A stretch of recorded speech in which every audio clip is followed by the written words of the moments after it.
mau kuliah di apa namanya di kampus yang bergengsi, ya, mau sekolah di sekolah favorit dan seterusnya. Banyak itu. Nanti kalau sudah mau besar saya mau jadi dokter. Kadang juga itu saking banyaknya keinginannya mau jadi dokter juga, mau jadi pilot juga. Kemudian mau juga jadi apa namanya eh pengusaha juga. Oh, banyak sekali ya. Kalau anak muda itu masih banyak. Beda nanti kalau sudah makin bertambah umur, usia makin tua. Nah itu sudah makin sedikit keinginannya, makin jelas sudah prioritasnya ya. Nah teman-teman dimanapun berada ya, mungkin juga ada yang berkeinginan, oh saya nanti mau melanglang buana ke dunia ya. Di dunia ini mau keliling dunia ya, mau ke Italia, mau ke Eropa ya, mau ke Amerika, juga mau ke, karena muslim, oh dia mau ke negeri-negeri Arab, mau ke Mekah, mau ke Madinah, semua mau dijalaninya, termasuk mau ke Turki. Ya yang lagi rame ya kan, di sana banyak balon udara. Ya di daerah ini yang menjadi latar belakang slide saya ini. Di mana itu ya. Banyak sekali travel yang apa namanya mengadakan traveling ke sana ya. Oh, nanti harganya sekian ya, 10 juta, 9 juta, 15 juta ya. Umroh plus Turki, umroh plus Palestina dan sebagainya. Semua kita mau jalani, semua mau kita ikut. Akan tetapi teman-teman sekalian, sebenarnya kalau kita seorang muslim ya, dream kita, impian atau mimpi kita yang ingin kita wujudkan itu ya, kalau dia seorang muslim, pastilah dia impiannya itu nanti tembus sampai ke akhirat. Kenapa bisa tembus sampai akhirat keinginannya? Karena sebagai seorang muslim pasti dia meyakini adanya akhirat. Di An-Nisa ayat 59 disebutkan, ya ayyuhalladzina amanu atiullaha wa atiur rasul wa ulil amri minkum fa in tanaza'tum fi syai'in farudduhu ilallah war rasul in kuntum tu'minuna billah wal yaumil akhir ila akhirih. Di situ disebutkan kita, hai orang beriman, kata Allah, taatlah kepada Allah, taatlah kepada Rasul dan kepada pemimpin. Selama pemimpin itu juga taat sama Allah dan Rasul. Dan apabila nanti ada kalian berlainan pendapat tentang segala sesuatu, maka apa? Farudduhu ilallah wa rasul. Jika kamu in kuntum tu'minullah, jika kamu beriman kepada Allah. Di situ ada kata in, kalau tidak salah in syartiyah namanya. Jika kamu beriman kepada Allah dan beriman kepada hari akhir. Nah, di situ disebutkan ya bahwa kita seorang muslim itu imannya sampai kepada hari akhir ya, tembus sampai ke akhirat. Karena kita itu pasti pengennya, kalau kita impian itu kan pasti yang senang-senang, bahagia. Ya, kalau kita sebagai seorang muslim yang beriman, ya kita nanti juga bagaimana sampai ke akhirat juga kita bahagia, bukan hanya di dunia, kan seperti itu. Beda halnya kalau dia tidak meyakini yang namanya hari akhir, maka impiannya tidak akan ada sampai ke hari akhir, sampai ke akhirat. Surga neraka, dia tidak akan, impiannya tidak akan sampai ke sana. Mau pilih apa nanti kalau dia tidak meyakini adanya hari akhir. Tapi kita sobat muda sekalian, sebagai seorang muslim ya, pastinya kita meyakini adanya hari akhir ya. Makanya doa kita, kalau doa di akhir doa kita itu ya kan, Rabbana zalamna anfusana wa illam taghfir lana wa tarhamna lanakunanna minal khasirin. Rabbana atina fid dunya hasanah wa fil akhirati hasanah wa qina adzabannar. Ya kan? Mau dapat hasanah di akhirat, juga mau dapat hasanah kebaikan di dunia. Begitu doa kita. Tapi kalau dia tidak yakin ada hari akhir, ya, dia tidak akan, keinginannya itu tidak tembus sampai ke akhirat. Nah, ini yang perlu kita pahami yang pertama itu ya. Sehingga nanti jangan sampai teman-teman sekalian kita itu menjadi apa? Jadi anak layangan. Jadi anak layangan putus, sudah jadi anak layangan putus lagi. Coba lihat layangan teman-teman. Layangan itu kalau tidak ada angin tidak bisa naik dia. Kalau ada angin, kemana angin bertiup ke situ dia ikut. Apalagi kalau layangannya putus. Pokoknya sudah terombang-ambing di angkasa sana ya, di atas udara itu. Kenapa? Karena tidak ada pijakannya. Kalau layangan itu kan yang menjadi pijakannya itu kan benang. Kalau layangannya itu putus benangnya, sudah terombang-ambing ya. Jangan jadi anak layangan. Kenapa? Apa maksudnya? Anak layangan ini ibaratnya ya, yaitu anak yang apa? Dia mudah terpengaruh dengan lingkungan ya. Ya kalau lingkungannya baik. Kalau lingkungannya buruk, dia mudah terikut. Nah, ketika teman-temannya kelakuannya tidak baik, akhlaknya tidak baik, kepribadiannya tidak Islam, ikut-ikutan dia.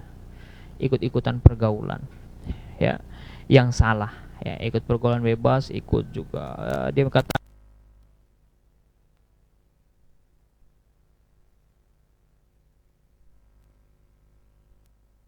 apakah mestinya begitu, teman-teman sekalian? Mari kita renungkan. Ya.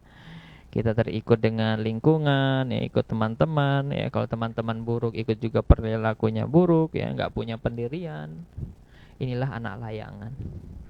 Nah, teman-teman sekalian, ya kalau kita tidak punya pendirian, tidak punya prinsip, ya, kalau kita Muslim kan prinsipnya mesti Islami. Pendirian kita pendirian yang Islami. Bagaimana ketaatan kita kepada Allah, ketaatan kita kepada Rasul, ya kan? Dan kalau kita tidak ada pendirian seperti itu, ya itu tadi seperti layangan tadi. Apalagi tambah layangan putus, terombang-ambing kemana saja dibawa, ikut aja di situ. Ya, ya sudahlah, biarkan takdir membawa saya kemana. Padahal teman-teman yang dirahmati Allah, sobat muda dimanapun berada, kehidupan kita itu bisa kita pilih mau yang seperti apa. Ya, bisa kita pilih. Ya, nanti kita akan bicarakan ini.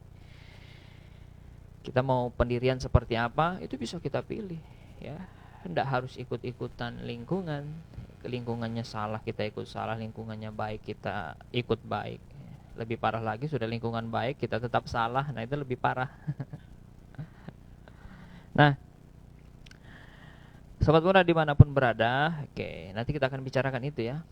Oke, di hadapan teman-teman sekalian, ini ada gambar orang yang sudah meninggal, yang sebelahnya gambar orang yang masih hidup. Nah, ini gambarnya. Apa perbedaannya? Ayo teman-teman, apa perbedaan antara orang mati dengan orang hidup? Orang yang sudah meninggal dengan orang yang masih hidup. Apa perbedaannya? Berkembang biak. Wow. Ada yang mengatakan, oh bernapas. Yang paling mendasar perbedaan antara orang mati dan orang hidup itu adalah apa? Ruhnya. Ruhnya. Yang dimana kalau orang sudah mati ya, dalam keyakinan kita ruhnya itu dicabut sehingga dia tidak ada kesadarannya. Ya kan? Nah, pertanyaan berikutnya teman-teman sekalian, ruh itu kelihatan atau tidak? Bisa dilihat mata kita atau tidak? Ternyata tidak bisa. Ya, bayangkan teman-teman sekalian, sesuatu yang tidak kelihatan ternyata dialah yang menentukan hidup matinya seseorang. Ya, sesuatu yang tidak kelihatan menentukan hidup matinya seseorang. Nah, ini yang sering kita lupakan teman-teman sekalian. Sesuatu yang tidak kelihatan ini. Padahal sesuatu yang tidak kelihatan ini justru terkadang dia itulah yang menentukan hidup matinya kita, masuk surga atau nerakanya kita. Dia yang menentukan yang tidak kelihatan ini. Contohnya apa lagi teman-teman selain ruh yang tidak kelihatan, yang menentukan hal yang penting dalam kehidupan kita? Apa? Pahala dan dosa. Allah. Ya kan? Pahala dosa kelihatan tidak? Tidak kelihatan. Akan tetapi orang yang melakukan kebaikan itu pasti dapat pahala. Orang yang melakukan keburukan pasti dapat dosa. Akan tetapi karena tidak kelihatan, ya barangkali banyak sekali teman-teman kita, orang-orang di luar kita itu tidak tidak memperdulikan. Akhirnya apa? Ketika datang azan sholat, azan subuh nih teman-teman, ya Allahu Akbar, Allahu Akbar. Nah, ketika ada azan subuh, kita sholat subuh enggak? Ayo kita merenung dalam diri kita. Ya, banyak yang melalaikannya. Ketika ada sholat subuh, azan sholat subuh, waktunya sholat subuh, tidak sholat.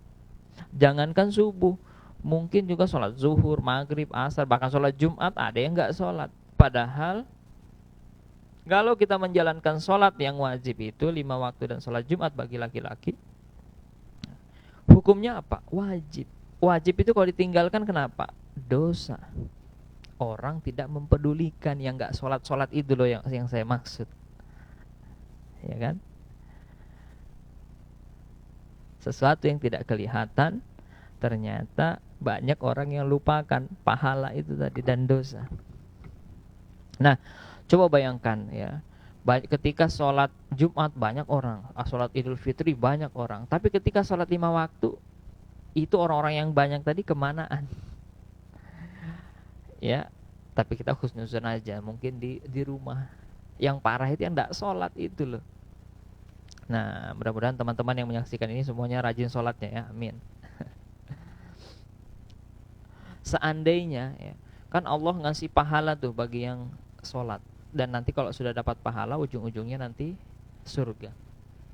Ya, dia tidak lihat sekarang, ya, sehingga dia tidak banyak yang meninggalkan. Coba dibalik ya, ada aturan ya di dalam Al-Quran misal ya, barang siapa yang sholat, setiap sholat dan dibuatkan aturannya sama pemerintah, barang siapa yang sholat shaf yang pertama, yang jadi imam dapat 200 juta, yang shaf pertama 100 juta, shaf yang kedua semuanya dapat masing-masing 50 juta di setiap masjid. Shaf yang ketiga dan seterusnya, shaf yang kedua dapat 75 juta, shaf yang ketiga dan seterusnya dapat 50 juta satu orang. Kira-kira kalau seperti itu aturannya, berebut enggak orang sholat? Berebutan. Kenapa berebutan? Karena ada sesuatu yang dia lihat yaitu uang, duit. Di matanya digepok uang 50 juta, yang di shop yang kedua 75 juta, yang shop yang pertama dapat 100 juta, yang imam sudah disediakan di depannya 200 juta. Dia lihat itu uang, berebutan orang ke masjid. Kemudian sebaliknya, barang siapa yang tidak sholat tiba-tiba berubah jadi monyet atau tiba-tiba stroke, yang tidak sholat subuh misalnya, tiba-tiba stroke, tiba-tiba bisulan satu badan. Kira-kira berebut enggak orang sholat? Tambah berebut.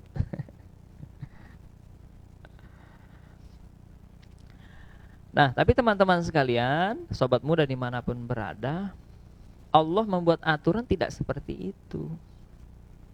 Disinilah letak keujian bagi kita. Mau enggak kita melaksanakan ibadah kepada Allah yang tadi balasannya itu belum kita dilihatkan sekarang, tapi nanti balasannya. Ini ujian untuk kita. Mau enggak lakukan itu? Ya. Padahal apa? Teman-teman yang dirahmati Allah, orang yang menjalankan ibadah kepada Allah, dia itu nanti dapat yang lebih daripada 100 juta, lebih daripada 200 juta tadi. Yaitu apa? Surga. Nah, ini akan kita bicarakan nanti. Lebih daripada itu surga. Lebih daripada uang 100 juta, 100 juta, 200 juta itu gak ada apa-apanya. Ya, itu dunia saja. Bayangkan saja, di dalam hadis dikatakan orang yang sholat 2 rakaat sebelum sholat subuh, itu apa kata Rasulullah? Lebih baik daripada dunia dan isinya. Dunia ini ada apa sih? Duit. Setiap hari orang produksi duit ya. Setiap mata uang itu produksi ya. Dan setiap hari duit itu terdistribusi, pindah dari tangan satu ke tangan yang lain. Ya, apalagi yang berharga di dunia ini, emas, apalagi intan, berlian, permata, mutiara, ya, barang-barang tambang, batu bara, ya, minyak dan sebagainya. Nah, teman-teman sekalian, kalau kita lihat di Arab itu produksi minyaknya berapa? 10 juta barel per hari. Bayangkan itu. 10 juta barel per hari. Satu barel itu sekitar 160 liter. Bayangkan kalau 10 juta barel per hari. Kurang lebih segitu. Ini produksinya Arab. Sementara masyarakatnya cuma sekitar 30 atau 40 jutaan. Terbayang itu kayanya luar biasa orang-orang Arab karena minyaknya tadi. Di Indonesia produksi minyaknya itu sekitar 700 ribuan barel per hari. 700 ribu barel per hari. Dibagi dengan 200 juta rakyat Indonesia ya. 280 juta. Tapi di Indonesia cadangan minyaknya tidak sedikit ya. Belum lagi batu bara, emas, kita semua ada. Alamnya, hutannya, ya, peternakan apa saja ada, ikan, itik, ayam, semua ada. Tapi apa kata Rasulullah? Semua itu tidak ada apa-apanya dibandingkan 2 rakaat sholat subuh tadi. Subhanallah. Ya. Berarti apa? Kalau dunia dan isinya aja tidak ada apa-apanya dibanding 2 rakaat sebelum subuh, apalagi pahalanya, balasan dari perbuatan itu tidak ada apa-apanya dunia ini. 200 juta, 100 juta. Begitu pula misalnya orang mau sholat cuma baru gara-gara ketika ada hukuman. Yang enggak sholat nanti jadi monyet, yang enggak sholat tiba-tiba bisul satu badan. Kalau kita meninggalkan kewajiban ibadah kepada Allah, nanti dikasih neraka. Neraka itu lebih daripada bisul tadi. Nauzubillahi min zalik. Lebih daripada jadi monyet. Mau nunggu jadi monyet dulu baru mau sholat, baru mau ibadah kepada Allah. Ayo teman-teman, sobat muda dimanapun berada, mari kita renungkan. Di neraka itu lebih parah. Apa kita mau nunggu azab dunia dulu baru mau melaksanakan kebaikan ya, mau melaksanakan ibadah kepada Allah. Nah ini sesuatu yang tidak kelihatan oleh mata sering dilupakan oleh kita manusia, sehingga kita meninggalkan ibadah kepada Allah Subhanahu wa ta'ala. Coba giliran nyumbang 50 ribu terasa besar betul, 100 ribu apalagi besar betul rasanya. Apalagi kalau dimasukkan di masjid terasa besar betul ya. Karena kenapa? Saking kikirnya kita, atau mungkin saking miskinnya. Tapi coba lihat teman-teman sekalian, giliran kalau sudah mau hari raya belanja ya, atau pergi ke pasar dan seterusnya, 100 ribu itu terasa sedikit. Masuk mall bawa 100 ribu kan sedikit. Apalagi kalau sudah mau hari raya itu orang berbondong-bondong ke supermarket, 100 ribu terasa dikit betul. 1 juta masih kecil ya, tergantung kebutuhannya. Apalagi orang yang kaya mau shopping ya, harga kaosnya aja 1 juta ya, sepatunya 4 juta 7 juta itu masih standar itu. Masuk ke mall ya 10 juta masih terasa sedikit.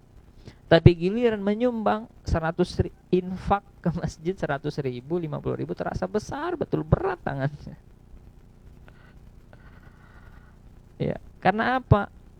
Ketika dia ke mall, dia melihat balasan dari uangnya itu, dapat barang, sepatu bermerek, kaos bermerek, ya kan, dapat baju, dapat makanan, dia lihat. Tapi giliran mau menyumbang, baliknya apa tidak dia lihat. Gara-gara itu dia tidak mau beramal, gara-gara tidak dia lihat. Ya. Nah itu ada orang yang seperti itu ya. Mudah-mudahan bukan kita. Padahal balasan dari Allah Subhanahu wa ta'ala dari amal-amal kita itu adalah apa? Surga. Yang dimana surga itu lebih daripada balasan-balasan yang ada di dunia. Nah ini teman-teman sekalian, sobat muda dimanapun berada, mesti kita renungkan. Dan nanti ingat, di dalam kehidupan kita kehidupan kita inilah nanti di dunia inilah nanti yang menentukan kita itu di kehidupan kita selanjutnya. Ini di slide berikutnya. Di dunia kita 70 tahun. Kata Rasulullah di dalam hadis riwayat Tirmidzi, ya. Di situ dikatakan bahwa usia umatku, kata Rasulullah, itu berkisar, ya, rata-rata baina sitin wa sab'in. Ya, di situ dikatakan seperti itu, antara 60 sampai 70 tahun. Itu rata-rata umatnya Nabi Muhammad. Berbeda dengan Nabi Nuh, ya. Dikatakan, ya, Nabi Nuh itu usianya 1000 dikurang 50. Ya. Dan itu ada yang mengatakan juga itu cuma masa dakwahnya aja, itu 1000 dikurang 50, ya. Hadis yang lewat jalur Ikrimah itu mengatakan Nabi Nuh itu hidupnya sampai 1700 tahun. Wallahu a'lam bishawab. Artinya apa? Nabi Nuh ini usianya dan umatnya, kaumnya itu umurnya segitu. Karena umur orang itu, ya, kalau kita melihat rata-rata itu mengikuti usia nabinya. Nabi Muhammad 63 tahun, ya, rata-rata segitu. Kata Rasul juga dalam hadis, antara baina sitin wa sab'in tadi. Di antara baina sitin ila sab'in. Antara 60 sampai 70 tahun. Di situ dikatakan. Ya segitu-gitu aja umur kita ini. Kalau ada lebih sedikit, lebih 70, di bawah sekalian, ya. Ini usia kita. Akan tetapi usia yang kita yang singkat ini nanti menentukan kehidupan kita setelahnya. Ya. Karena Allah Subhanahu wa taala ada berfirman di Quran surah Al-Zalzalah 7 sampai 8. Wa may ya'mal mithqala dzarratin khairan yara wa may ya'mal mithqala dzarratin syarran yara. Setiap yang kita amalkan, perbuat di dunia ini, sekecil pun kebaikan yang kita lakukan, akan Allah kita rasakan balasannya. Begitu pula ketika kita melakukan sekecil pun keburukan, akan ada balasannya. Di dunia ini penentunya. Ya.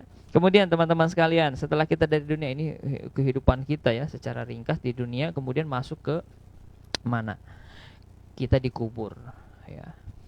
Ada namanya alam barzakh, ya, alam barzakh, alam kubur, ya, diceritakan di dalam hadis, ya, walaupun nanti hadis-hadisnya sifatnya sahih, ya.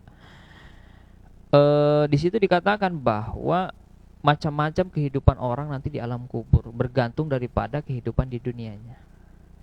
Nanti kata Rasulullah, ada yang di alam kubur itu orang dipukul kepalanya sama gada besi, hancur kepalanya, dikembalikan lagi. Dipukul lagi pakai besi, hancur lagi kepalanya. Kenapa orang seperti ini? Tergantung amalnya di dunia. Kalau dia tidak sholat, dapat itu yang seperti itu. Dia tinggalkan sholat, dia merasa sholat itu tidak penting, ya, tidak perlu dijalankan, nanti dia rasakan itu di alam barzakh. Di dalam hadisnya seperti itu, ya.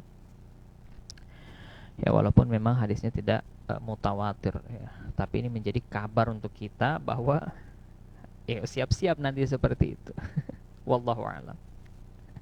Kemudian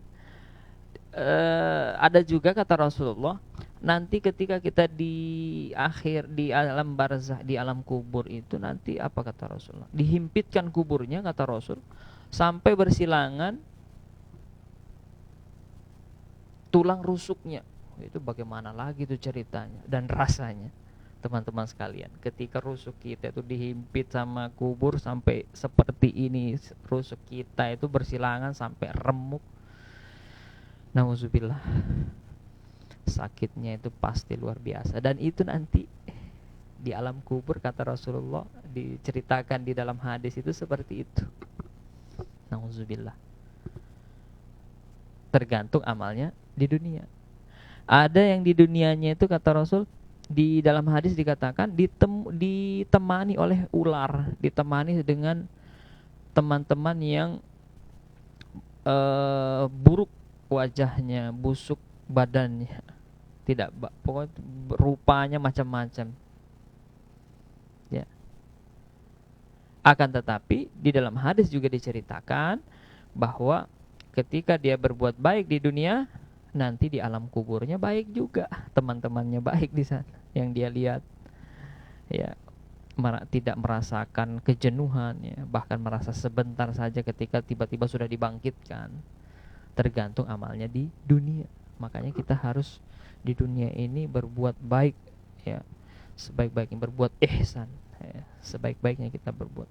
Kemudian setelah dari alam kubur nanti kita dibangkitkan masuk kita ke alam yang namanya yaumul mahsyar. Nanti kita di sana dikumpulkan di padang mahsyar. Selama berapa tahun? 50.000 tahun diceritakan. Ya. Kata Rasulullah, yuhsyarun nasu yaumal qiyamati hufatan uratan gurlan buhman. Ya. Nanti kita di sana dikumpulkan laki-laki dan perempuan dalam keadaan apa? Tidak berpakaian, tidak berpakai sendal, ya. Kemudian tidak dalam keadaan disunat, gurlan, buhman, tidak membawa apa-apa. Kata Rasulullah, sebagaimana engkau ketika lahir tidak membawa apa-apa, begitu pula nanti kamu ketika dibangkitkan tidak membawa apa-apa. Kemudian istri Rasul bertanya, wahai Rasulullah, nanti kalau laki-laki dan perempuan di sana dikumpulkan, bagaimana ceritanya itu? Bagaimana jadinya? Apakah tidak saling melihati aurat mereka? Tidak saling lihat-lihatan aurat? Tapi apa kata Rasulullah? Tidak akan sempat. Karena apa? Saking dahsyatnya nanti peristiwa di yaumil mahsyar itu. Ya. Apa kedahsyatannya? Matahari itu sehasta dari kepala kita. Itu peristiwanya luar biasa. Nauzubillah. Kalau matahari mendekat kepada kita, panasnya itu luar biasa. Nah, sekali lagi tergantung amalnya di dunia. Ketika dia tidak cinta sama Rasulullah, menjauhi ibadah, tidak melaksanakan perintah Allah, nantilah rasakan. Makanya nanti keadaannya di sana ada yang diseret, dibawa ke padang mahsyar diseret, ada yang berjalan kaki sejauh mata memandang itu orang berjalan, ya. Capek berjalan. Kemudian ada juga yang berkendaraan. Ada juga nanti ketika ada matahari mendekat. Ketika matahari mendekat itu kan panas itu. Ada juga nanti yang dapat syafaat perlindungan kata Rasulullah. Tergantung amalnya di dunia. Nah, teman-teman, sobat muda dimanapun berada, ya, saking dahsyatnya nanti kita di sana itu tidak sempat untuk saling lihat-lihatan. Ya, samalah kalau misalnya kita bayangkan suatu hari kita naik pesawat 10 menit. Ketika kita sudah take off dari bandara, 10 menit kan lumayan tinggi sudah itu. Kemudian kata pramugarinya, penumpang sekalian, 5 menit lagi pesawat akan jatuh. Kira-kira kalau ada seperti itu teman-teman, peringatan dari pramugari atau pilotnya langsung yang ngomong 5 menit lagi pesawat jatuh, hati-hati. Apa yang terjadi? Pasti panik, kacau suasana pokoknya sudah. Ya, suara zikir di mana-mana. Artis di sampingnya itu sudah tidak dihiraukan lagi. Kenapa? Pesawat sudah mau jatuh. Saking kacaunya itu suasana ketika pesawat mau jatuh. Itu baru di pesawat. Bagaimana nanti di yaumil mahsyar, matahari sehasta dari kepala kita. Yang dimana matahari itu menurut penelitian fisika, panas permukaan matahari itu 10 juta derajat Celcius. Sebagai perbandingan, air panas yang mendidih itu 100 derajat Celcius. Permukaan matahari 10 juta derajat Celcius. Dan besarnya itu matahari kurang lebih 1 juta kali lebih besar daripada bumi yang kita tinggali ini. Kenapa dia kelihatan kecil? Karena jauh. Jaraknya itu sekitar 150 juta kilometer itu jaraknya, makanya jauh. Ya, dalam ilmu fisika menerangkan sifat benda itu makin jauh dari mata makin kelihatan kecil. Itu hukum fisikanya. Sekalipun dia besar, ya, tangan ini kalau makin mendekat kelihatan besar, tapi kalau kita jauh mengecil dia. Itu hukum fisik. Matahari pun begitu, karena dia jauh kelihatan kecil, tapi aslinya besar menurut ilmu fisika modern. Dan itu nanti dekat dengan kepala kita. Bayangkan kacaunya pada saat itu, luar biasanya dahsyatnya suasana pada saat itu, sampai orang tidak sempat untuk lihat-lihatan. Kata Rasulullah, nanti ada yang banjir keringat, mengalami banjir keringat, banjir darah, ya, ada yang sampai mata kakinya, sampai lututnya, ada yang sampai pinggang, ada yang sampai leher, ada yang sampai berenang dia di keringatnya bercampur darah. Itu luar biasa dahsyatnya nanti suasananya di yaumil mahsyar. 50.000 tahun. Bayangkan kalau kita tidak ada pegangan, tidak ada amal baik kita, selama 50.000 tahun terombang-ambing kita di yaumil mahsyar dalam keadaan yang seperti itu. Tidak ada yang melindungi kita, tidak ada yang menolong kita. Nah, sobat muda sekalian, nah di dunia, di dunia ini penentunya. Makanya kita harus berhati-hati. Nah, sekarang kita setelah dari yaumil mahsyar nanti proses yang sangat panjang, ya. Nanti ada yaumil mizan, kemudian ada melewati sirat, kemudian nanti singkat cerita sampailah kita nanti 2 alam, ada surga, ada neraka. Surga neraka ini pilihan kita. Kita mau masuk surga atau neraka itu bisa kita pilih, ya. Dan kita memilihnya dengan apa? Perbuatan kita.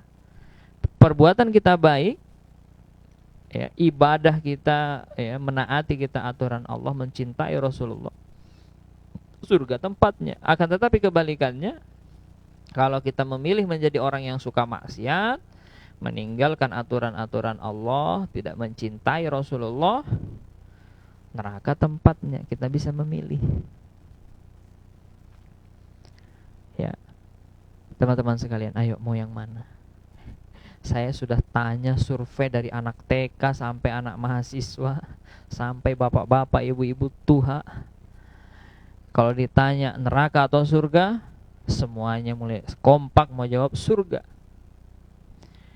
Tapi pertanyaannya adalah, betulkah amalan kita di dunia ini amalan-amalan yang mengantarkan kita kepada surga?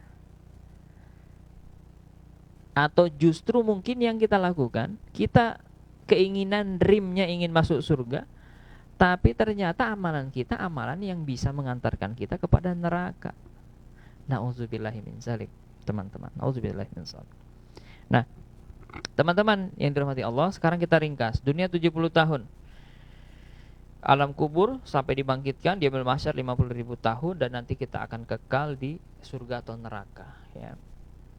Nah, baik kita di dunia yang 70 tahun ini rata-rata kata Rasulullah, baik pula nanti di kubur, ya. Kita nanti ada yang menolong, ada penolong kita di sana. Di yaumil mahsyar juga ada penolong kita. Nanti kita juga nanti masuk surga. Akan tetapi kebalikannya, kalau kita buruk di dunia, maksiat, menjauhi aturan Allah, tidak mencintai Rasulullah, di alam kubur kita tadi siap-siap tersiksa. Di yaumil mahsyar nanti kita terombang-ambing di tengah suasana yang mencekam seperti itu. Tidak ada yang menolong kita. Dan nanti ketika kita mati, ketika kita sampai di ujung, penghujung kehidupan akhirat, nanti ada surga dan neraka. Kita masuk neraka nanti, gara-gara di dunia kuncinya. Maka dari itu teman-teman sekalian, pasti kita itu mau pilih yang mana? Keadaan yang nanti mengantarkan kepada surga atau neraka?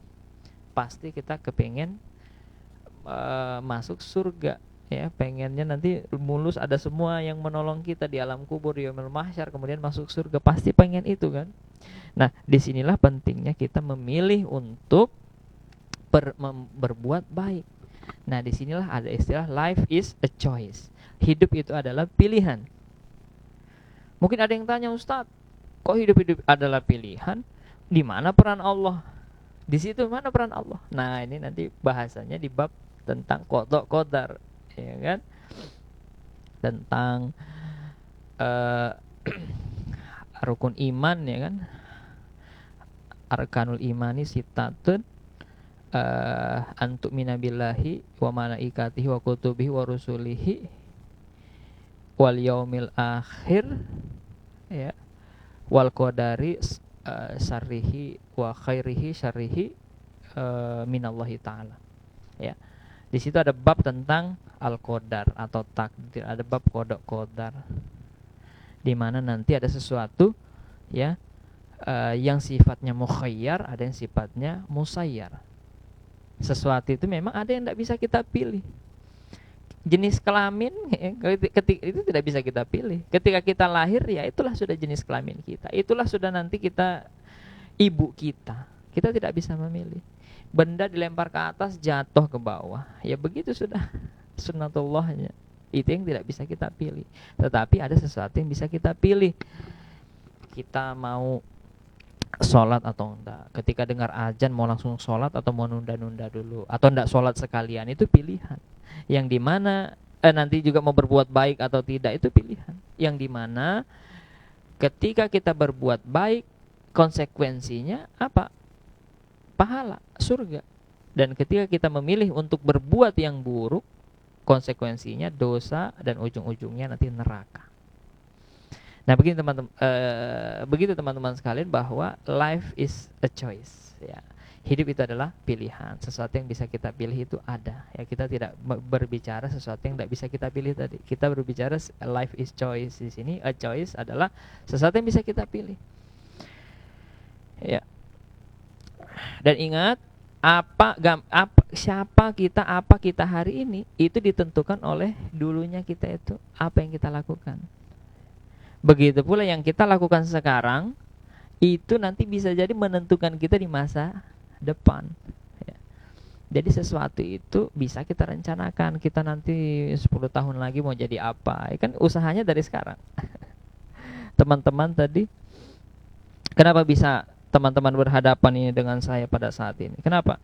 Karena teman-teman memilih untuk menyalakan HP-nya atau laptopnya, kemudian mengeluarkan kuotanya untuk melihat ini tadi. Makanya sampai sekarang kita ketemu nih sekarang. Pilihan kita sekarang ditentukan oleh pilihan kita yang dulu. Ya, seperti itu. Walaupun nanti dalam perjalanannya kehidupan kita itu ya di situ nanti ada qada Allah di situ ya. Ya, qada Allah itu kan kalau dia mendatangkan kebaikan, ya kita bersyukur. Tapi kalau qada dari Allah itu ternyata ujian buat kita, kita mengalami kesedihan, sakit, hal-hal yang menyulitkan dan sebagainya. Nah, disitulah kita sabar. Ketika mendapatkan kebaikan kita syukur. Enak itu hidup, bahagia. Kita akan mendapatkan kebahagiaan di dunia ketika kita melewati ujian itu dengan sabar. Kita mendapatkan kemiskinan, ujian kecacatan, ujian penyakit, ujian keluarga, apapun itu jenisnya. Ketika kita sabar, tenang itu hati, insya Allah. Jangan dikira yang berbicara ini tidak punya masalah, punya juga. Akan tetapi alhamdulillah senantiasa saya dan mudah-mudahan kita semuanya senantiasa kita berusaha untuk sabar. Begitu pula ketika kita mendapat kesenangan, kita apa? Kita bersyukur kepada Allah. Nah, teman-teman sekalian, di slide ini foto siapa ya? Ini fotonya yang punya developer properti syariah ini. Beliau masih termasuk muda sih ya. Masa lalunya seperti apa? Kalau kita melihat dia sekarang seperti ini apa? Sukses apa tidak sukses ini? Pasti sukses. Beliau sudah punya developer properti syariah, proyeknya di Indonesia sudah ratusan bahkan ribuan proyek. Uangnya jangan ditanya. Pasti banyak. Kenapa bisa pada titik ini beliau bisa sampai seperti saat ini kesuksesannya? Kenapa? Karena dulunya dia berusaha. Ya, diceritakan beliau ini dulu kecilnya orang miskin juga. Orang tuanya miskin. Ketika dia mau kuliah tidak ada uang, ya. Kemudian solusinya apa? Oh, dia berjuang cari uang sambil kuliah, sambil kerja, sambil jualan, sambil bisnis.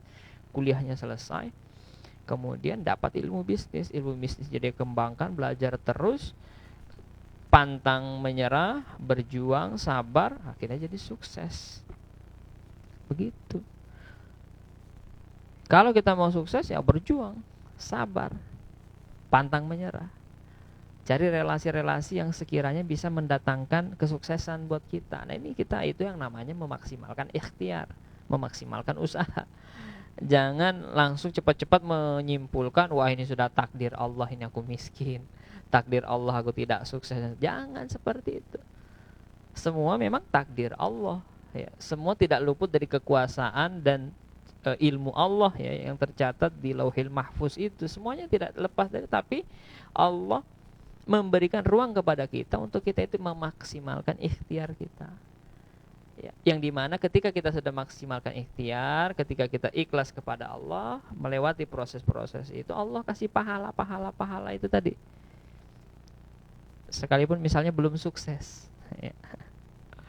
Sabar, pantang menyerah, ikhtiar ya, karena itu juga perintah dari Allah Subhanahu wa ta'ala.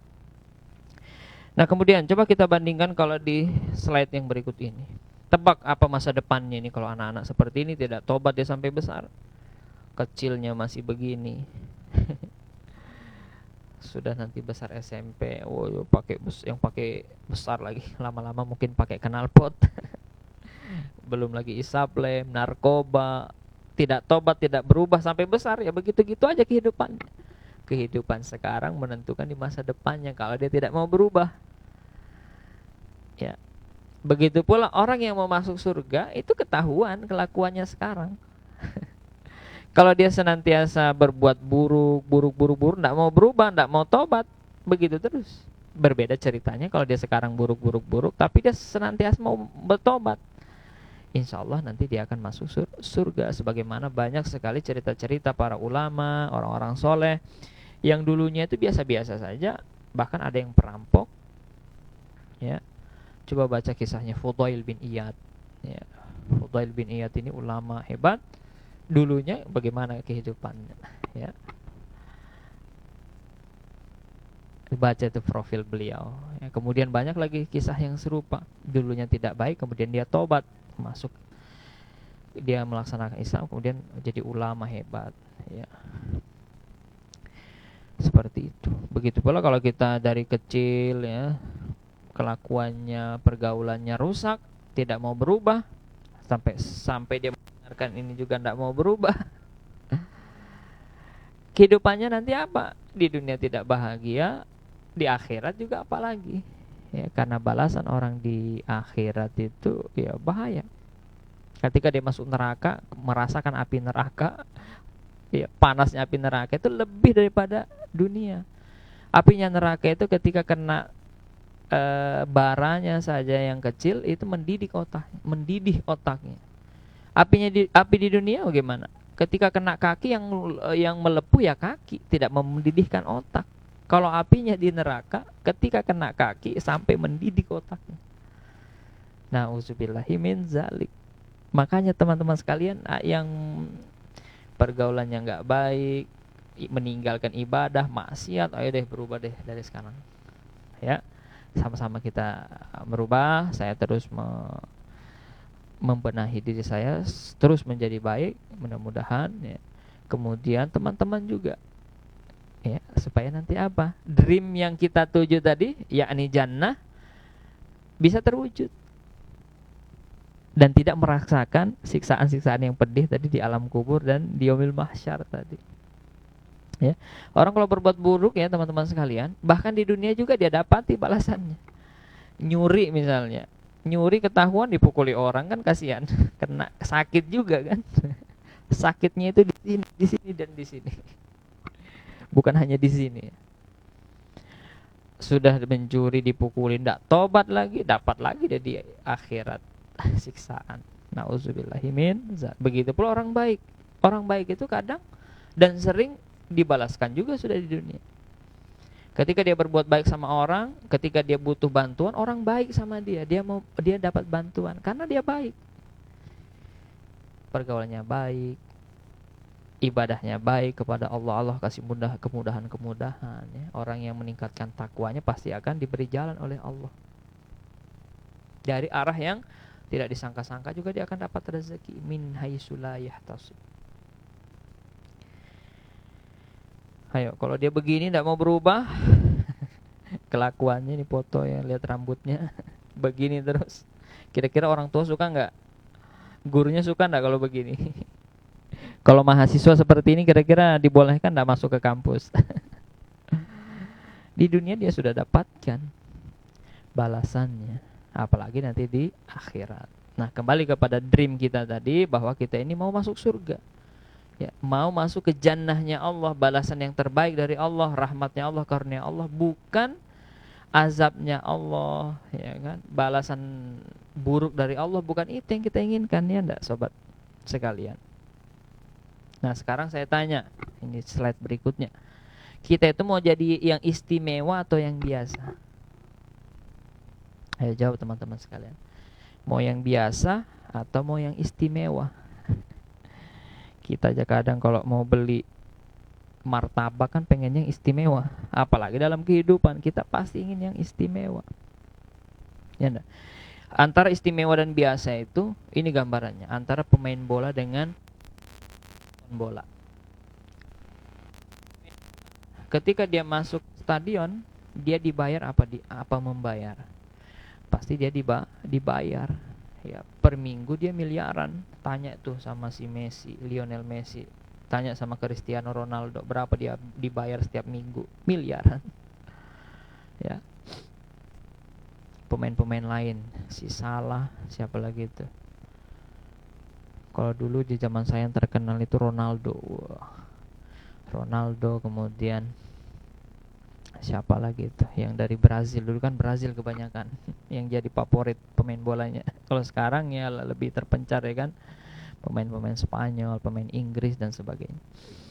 Nah, mereka itu kalau masuk stadion dibayar, main dibayar, belum lagi kalau ngegolkan bonusnya miliaran. Makanya lihat itu kehidupan pemain bola itu glamor, kemudian mobilnya mobil-mobil mewah itu, rumahnya mewah. Kalau sudah pemain-pemain terkenal top itu ya. Coba lihat penonton kalau masuk stadion, pasti membayar. Cristiano Ronaldo aja itu di iklan Instagram aja dia dapat 10 miliar itu ya. Kalau dia iklan ya, seandainya di iklan itu dia cium sepatu itu dibayar juga miliaran. Iklannya cium sepatu dibayar miliaran. Lah kalau kita cium sepatu kita, siapa yang mau bayar? Tapi teman-teman sekalian, jangan risau, jangan sedih, jangan galau. Ketika kita milih jadi istimewa, oke lah. Kita tidak istimewa banget di dunia misalnya oleh orang-orang seperti mereka itu yang dapat harta banyak. Tapi kalau kita istimewa di hadapan Allah, kita akan dapat lebih dari itu. Apa? Surganya Allah. Yang bayar kita itu siapa? Bukan sponsor-sponsor sepak bola itu, iklan-iklan itu, akan tetapi yang bayar kita adalah Allah Subhanahu wa ta'ala. Dibayar dengan apa? Surganya. Subhanallah. Itulah orang istimewa. Jadi teman-teman, ketika kita hidup di dunia mau pilih yang mana? Nah, ini pilih rajin ibadah atau malas ibadah? Pilihannya yang mana? Yang mengantar kepada surga yang mana? Pasti yang rajin ibadah. Kemudian kalau kita mau jadi anak yang mana? Anak soleh apa anak salah? Pilih yang mana? Itu bisa kita pilih dan bisa kita berbuat seperti itu. Ketika kita memilih anak soleh, kita berbuat perbuatan yang soleh, mengantarkan kita kepada dream kita tadi apa? Jannah. Berbeda kalau kita pilih anak salah tadi, pergaulannya salah maksudnya. Bukan anaknya pemain bola yang namanya salah ya, tapi perbuatan yang salah, maksiat kepada Allah.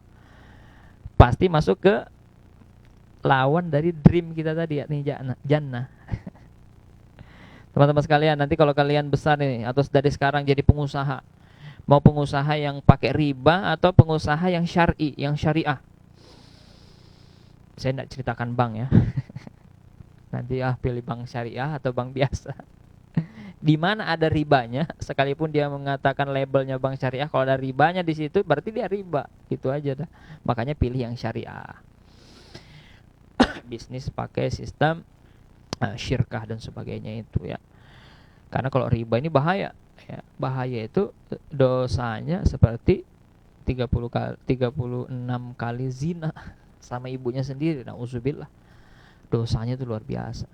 Nah, riba mengantarkan kita kepada tidak mengantarkan kita pada dream kita jannah, justru mengarahkan kita ke neraka.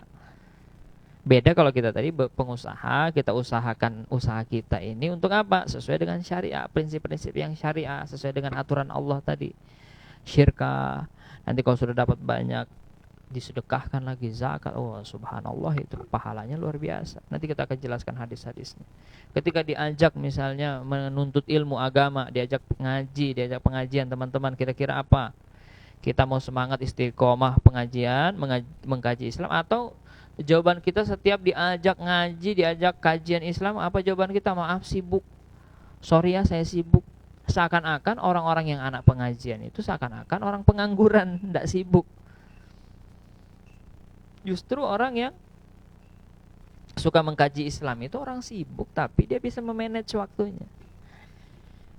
Lah kalau kita yang tidak mengkaji Islam, mau sampai sekarang sibuk, padahal semua orang pasti sibuk. Cuma bagaimana kita nanti mengatur.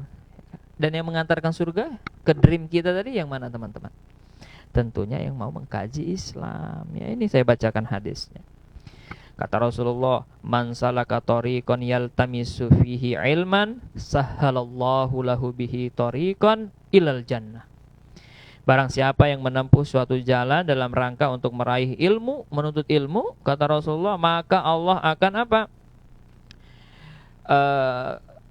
Sahhalallahu tariqan. Nah, bihi tariqan, maka Allah akan mudahkan jalannya ilal jannah, kepada surga. Allah mudahkan surga. Dream kita tadi tambah mulus ya. Ibaratnya kalau ada mesin dikasih pelumas, tambah lancar itu mesin ya. Dream kita mau surga, ya klop. Ketika kita mengkaji ilmu Islam, katanya Allah katanya Rasul kan mempermudah untuk kita masuk surga. Ya udah, kita mengkaji Islam untuk mempercepat ya, memudahkan kita masuk ke dalam surganya Allah. Kemudian di Az-Zumar ayat 73 ini saya berbicara tentang, kita bahas tentang amalan-amalan dan upaya-upaya kita menuju kepada dream kita tadi, yakni surga. Az-Zumar ayat 73 ya. Di situ disebutkan bahwa, nah, saya bacakan sedikit ayatnya. Wasiqal ladzina taqaw rabbahum ilal jannati zumara hatta idza ja'uha wa futihat abwabuha wa qala lahum khazanatuha salamun alaikum tibtum fadkhuluha khalidin. Ya. Dan orang-orang yang bertakwa kepada Rabb mereka dibawa ke dalam surga, yakni apa? Zumara, berbondong-bondong pula. Sehingga apabila mereka sampai ke surga itu, sedang pintu-pintunya telah terbuka, dan berkatalah kepada mereka penjaga-penjaga surga itu. Apa dia bilang? Ya salam tadi. Ya, salamun alaikum tibtum fadkhuluha khalidin. Ya, kesejahteraan dilimpahkan atasmu, kata penjaga surga tadi. Berbahagialah kamu, maka masukilah surga ini, sedang kamu akan kekal di dalamnya. Subhanallah. Ya. Jadi nanti kita itu masuk ke dalam surga itu berbondong-bondong. Makanya nama ayat ini Az-Zumar ya. Ya, maka apa? Masuk surga jangan sendirian. Ya, bareng-bareng ya. Ajaki teman-temannya. Nah, mengajak inilah namanya apa? Dakwah. Sampaikan kebaikan agar teman-teman kita, keluarga kita, orang-orang yang kita kenal, orang-orang yang bisa kita jangkau, baik secara online maupun offline, untuk sama-sama kita masuk ke dalam surga. Ya, ajak mereka berbuat baik, ya, ajak ngaji, ya, ajak berjuang di jalan Allah, Allahu Akbar.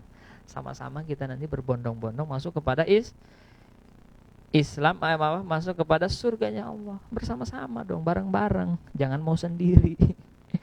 Karena nanti masuk surga itu berbondong-bondong, gak sendiri. Ya, teman-teman sekalian, ajak diri kita dan ajak orang lain, orang-orang terdekat kita, keluarga, ketika mereka gak sholat, gak ngaji, gak mau berjuang di jalan Allah, kita yang ngajakin, supaya nanti sama-sama kita masuk ke dalam surganya Allah. Amin ya rabbal alamin. Kita pun ya, ketika acara-acara setiap minggu begini, para admin juga yang bergerak di balik layar padahal nggak ada layarnya juga ini ya. Ya, semuanya apa? Berharap nanti dream ya, Ya, kita sama-sama kita wujudkan dream kita. Ya. Karena itu juga perintah Allah. Ya ayyuhalladzina amanu qu anfusakum wa ahlikum nar. Ya wahai orang beriman, kata Allah, jagalah dirimu ya dan keluargamu ya, orang-orang terdekat ke apa? Dari api neraka. Artinya apa ya? Harus masuk surga. Jaga diri. Itu perintah Allah juga gitu loh. Sebagaimana di Az-Zumar tadi, kita itu masuk surga berbondong-bondong, maka ajak yang lain, dakwah, ajak ngaji, ajak sholat, ya, ajak sama-sama berjuang di jalan Allah ya, agar semuanya mentaati Allah, bukan malah menolak ajaran Allah. Ya, mengatakan apa Allah itu lemah. Ya, Allah itu ngapain sih dibela ya. Padahal maksud Allah itu ya di dalam ayat surah Muhammad itu ya, Ansarullah yansurkum itu maksudnya apa? Ini menjaga agama Allah. Ya secara akidah Allah itu maha kokoh, al-matin ya, maha perkasa, al-aziz, al-qawi, maha kuat. Ya memang Allah itu kita yang butuhkan bantuan. Tapi kita itu diperintahkan Allah, katanya apa? Bantu Allah, tolonglah Allah, itu maksudnya tolong agama Allah. Ya kita nggak boleh mengatakan Allah itu lemah, Allah perlu dibela, bukan itu. Secara akidah memang Allah maha kuat, ya memang. Dan di amal, nah ini harus kita bisa bedakan mana ranah amal, mana ranah akidah. Akidah itu berkaitan dengan keyakinan. Kemudian amal itu berkaitan dengan perbuatan. Dan amal ini ada amal meninggalkan, ada amal menjalankan, atau amal melakukan. Ya, yang kita lakukan apa? Membela Allah dengan membela agama Allah Subhanahu wa ta'ala. Itu maksudnya membela Allah, itu membela agama Allah ini, din ini. Ya, bersama-sama kita ajak saudara-saudara kita, orang-orang terdekat kita, sama-sama mewujudkan dream kita ini, ya ini masuk ke dalam surganya Allah. Bukan hanya mau pergi jalan-jalan ke Turki ya, itu dreamnya dunia aja. Dream kita itu tembus sampai ke akhirat, ingin masuk ke dalam surganya Allah. Kemudian, nah ini waktunya sudah mau habis. Di dalam Quran surah Al-Imran ayat 133, 134 Allah juga mengatakan, berfirman, wasari'u ila magfiratin mir rabbikum wa jannatin arduhas samawati wal ard uiddat lil muttaqin alladzina yunfikuna fis sarra'i wad dharra'i wal kadhiminal ghaidha wal 'afina 'anil nas wallahu yuhibbul muhsinin. Nah, diceritakan di sini, bersegeralah kamu kepada apa? Magfiratim mir rabbikum. Nah, segeralah bersegeralah kamu kepada ampunan Allah. Wa jannatin arduhas samawati wal ard, dan kepada surga yang luasnya itu seluas langit dan bumi. Subhanallah. Jadi surga ini luasnya seluas langit dan bumi. Di bumi ya luasnya seperti ini, di langit itu ada bintang, matahari, segala macam, itu lebih luas lagi. Ternyata surga itu diceritakan oleh Allah di ayat ini. Dan surga itu untuk siapa? Uiddat lil muttaqin, yang diperuntukkan, disediakan untuk orang-orang yang bertakwa. Nah, di sini kata kuncinya takwa ini. Orang yang bertakwa itu nanti surga itu. Ya, jadi surga itu untuk orang-orang yang bertakwa. Satu di sini disebutkan orang-orang yang bertakwa itu orang-orang yang bakal mendapat surga itu dia menafkahkan hartanya, ya, ya dia memberikan infak, ya, memberikan sedekah dan seterusnya itu pada saat apa? Waktu lapang maupun sempit. Dan orang-orang yang menahan amarahnya, ketika dia akan marah dia tahan itu amarahnya, ya. Kata Rasulullah, kalau kamu marah dalam keadaan berdiri, duduk. Kalau dalam duduk, berdiri, baring ya, atau pindah posisi dan seterusnya. Kalau tidak masih wudhu, mandi sekalian. Kalau dia bisa menahan amarahnya itu, ini orang yang disebut di ayat ini. Dan apa? Memaafkan orang ya, kesalahan orang lain. Ya, ketika kita mau memaafkan kesalahan orang lain, ini kita masuk ke sini. Surga juga salah satu amalan menuju dream kita tadi, surga. Allah menyukai orang-orang yang berbuat kebajikan. Wallahu yuhibbul muhsinin. Orang-orang yang berbuat muhsin, hasana. Dari kata itu, orang-orang yang berbuat kebajikan. Ayo teman-teman sekalian, berbuat baik. Kita Orang berbuat baik itu orang bertakwa. Orang yang bertakwa itu menjalankan perintah Allah dan menjauhi seluruh larangan Allah, dan dia nanti akan ditempatkan di surganya Allah yang tadi seluas langit dan bumi. Kemudian di selanjutnya diceritakan di sini, ini nanti menjadi syarat kita masuk surga. Ternyata syarat masuk surga itu bukan sekedar amal, sebagaimana diceritakan di dalam hadis riwayat Muslim. Aisyah istri Nabi Muhammad SAW berkata, Rasulullah SAW bersabda, "Tujulah kebenaran, mendekatlah dan bergembiralah bahwa sesungguhnya tidak seorang pun dari kalian yang dimasukkan surga amalnya." Kemudian mereka bertanya, "Tidak juga Tuhan?" Maksudnya tidak juga engkau ya Rasul? Nabi kemudian menjawab ketika ditanya seperti itu, "Tidak juga aku," kata Rasul, "kecuali bila Robku juga melimpahkan rahmat dan karunia kepada aku, baru aku bisa masuk surga," kata Rasul. Dan ketahuilah bahwa amal yang paling disukai Allah itu adalah amal yang rutin meskipun sedikit. Bukan berarti ini hadis melarang kita berbuat amal banyak ya. Bukan, maksudnya yang rutin sedikit itu lebih baik daripada yang enggak rutin. Apalagi sudah banyak rutin lagi, lebih dicintai Allah lagi pastinya kan ya. Famay ya'mal mithqala dzarratin khairan yarah wa may ya'mal mithqala dzarratin syarran yarah. Jabir berkata, "Aku mendengar Nabi SAW bersabda, tidak seorang pun dari kalian yang dimasukkan surga oleh amalnya dan tidak juga diselamatkan dari neraka karenanya." Ya, ini maksudnya bukan semata-mata amal ya. Tidak juga aku kecuali karena rahmat dari Allah. Jadi memasukkan kita surga itu apa? Di sini dikatakan rahmat karunia Allah. Hadis riwayat Muslim. Itu maksudnya apa? Ya. Maksudnya hadis ini adalah diwajibkan melakukan amal baik sesuai perintah Allah Subhanahu wa taala dan Rasulnya. Ya, jadi kita melakukan amal itu sesuai dengan perintah, ya. Ya, gambarannya ya kalau sholat asar ya 4 rakaat, ya 4 rakaat sesuai perintah. Bukan sholat asarnya diganti 1 rakaat atau dibanyaki jadi 16 rakaat karena saking pengennya dekat sama Allah dijadikannya 16 rakaat asar, nggak boleh. Ya, tidak akan dirahmati Allah. Serta melaksanakan perintah Allah Subhanahu wa taala dan Rasulnya secara ikhlas, ya, ikhlas itu kepada Allah, hanya mengharap ridho Allah, bukan ridhonya manusia, bukan balasannya manusia, tapi ridho Allah. Ya, karena hal tersebut, yakni melaksanakan perintah sesuai dengan perintah dan melaksanakannya dengan ikhlas, itu adalah menjadi penyebab datangnya rahmat dan karunia Allah Subhanahu wa taala. Jadi syaratnya amal tadi yang pertama sesuai dengan tuntunan atau Allah dan Rasulnya, yang kedua ikhlas. Oleh karena itu teman-teman sekalian, mari kita berbuat ikhlas. Semua kita jalankan amal-amalan baik tadi sebagai upaya kita menuju kepada dream kita, mimpi kita, yakni jannahnya Allah Subhanahu wa taala. Semoga kita termasuk orang yang mendapatkan jannahnya. Amin amin ya rabbal alamin. Barangkali ini yang bisa kami sampaikan, mudah-mudahan ada manfaatnya terutama untuk diri saya pribadi, kepada teman-teman sekalian juga yang menyaksikan ini.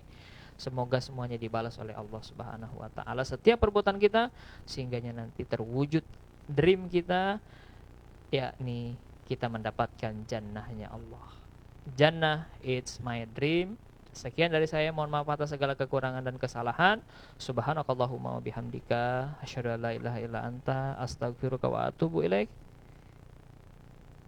Mohon maaf atas segala kekurangan. Wassalamualaikum warahmatullahi wabarakatuh.